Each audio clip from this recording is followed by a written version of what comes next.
ಖರ್ಗೆ ಮಾನಸಿಕ ಅಸ್ವಸ್ಥರಂತೆ ಹೇಳಿಕೆ ಕೊಟ್ಟಿದ್ದಾರೆ. ವಿವಾದಿತ ಹೇಳಿಕೆಯಿಂದ ಕನ್ನಡಿಗರ ಗೌರವಕ್ಕೆ ಧಕ್ಕೆ ಆಗಿದೆ ಅಂತ ಮೋದಿ ವಿರುದ್ಧದ ಹೇಳಿಕೆಗೆ ಸಿಟಿ ರವಿ ಕಿಡಿಕಾರಿದ್ದಾರೆ.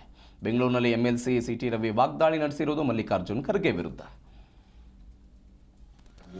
ಹೇಳಿಕೆ ಅಲ್ಲ, ನಿಮ್ಮ ಹೇಳಿಕೆ ಮಾನಸಿಕ ಅಸ್ವಸ್ಥರ ಹೇಳಿಕೆಯ ರೀತಿಯಲ್ಲೇ ಹೇಳಿಕೆ ಕೊಡ್ತಾ ಇದ್ದೀರಿ.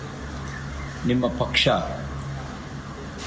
ಮೊಹಬ್ಬತ್ ಕಾ ದುಕಾನ್ನ ಮಾತನಾಡ್ತಿತ್ತು, ಆದರೆ ನೀವು ಮಾರ್ಕೆಟಿಂಗ್ ಮಾಡ್ತಾ ಇರೋದು ನಫರತ್ ಕಾ ದುಕಾನ್ನ ಸರಕುಗಳನ್ನೇ ಮಾರ್ಕೆಟ್ ಮಾಡ್ತಾ ಇರೋದು.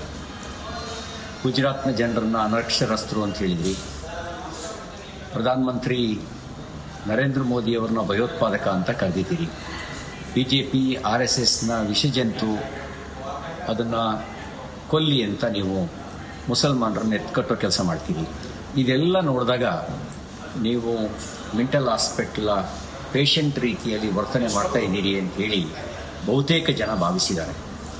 ಯಾವ ದೇಶದ ಜನ ವಿಶ್ವಾಸ ಇಟ್ಟು ಪ್ರೀತಿ ಇಟ್ಟು ತನ್ನ ಪ್ರಧಾನಮಂತ್ರಿಯಾಗಿ 3ನೇ ಬಾರಿಗೆ ಆರಿಸಿದಿರೋ ಆ ಪ್ರಧಾನಮಂತ್ರಿಯನ್ನು ನೀವು ಕರೆದಿದ್ದೇನಂತ ಭಯೋತ್ಪಾದಕ ಅಂಥೇಳಿ. ನಿಜವಾದ ಭಯೋತ್ಪಾದಕರನ್ನ ನಿಮ್ಮ ಪಾರ್ಟಿಯ ಮುಖಂಡರುಗಳು they are all our brothers ಅಂತ ಕರೀತಾರೆ. ಭಯೋತ್ಪಾದನೆ ನಡೆದ ಸಂದರ್ಭಗಳಲ್ಲಿ ಭಯೋತ್ಪಾದಕರ ಬಗ್ಗೆ ಸಿಂಪತಿ ಬರೋ ರೀತಿಯಲ್ಲಿ ಭಯೋತ್ಪಾದನೆಯೇ ಒಂದು ಸಣ್ಣ ಸಂಗತಿ ಅನ್ನೋ ರೀತಿಯಲ್ಲಿ ನಿಮ್ಮ ಪಕ್ಷದ ಮುಖಂಡರುಗಳು ಹೇಳಿಕೆ ಕೊಡ್ತಾರೆ. ಒಬ್ಬ ದೇಶಭಕ್ತ ಪ್ರಧಾನಮಂತ್ರಿಯನ್ನ, ದೇಶದ ಗೌರವವನ್ನು ಜಗತ್ತಿನ ಉದ್ದಗಲಕ್ಕೆ ಹೆಚ್ಚಿಸ್ತಕ್ಕಂಥ ಪ್ರಾಮಾಣಿಕ ಪ್ರಯತ್ನ ಮಾಡ್ತಾರೆ.